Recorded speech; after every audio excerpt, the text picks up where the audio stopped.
بالله من الشيطان الرجيم. بسم الله الرحمن الرحيم.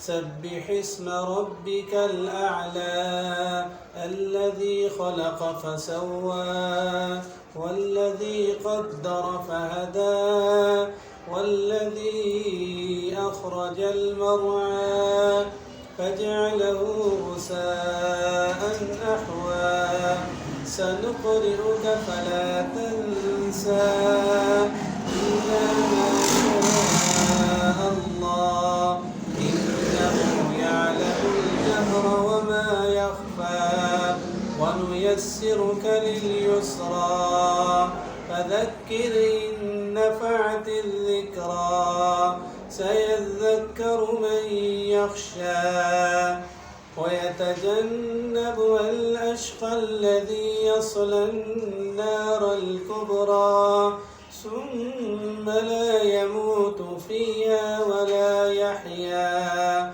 قد أفلح من تزكى وذكر اسم ربه فصلى بل تؤثرون الحياة الدنيا والآخرة خير وأبقى إن هذا لفي الصحف الأولى.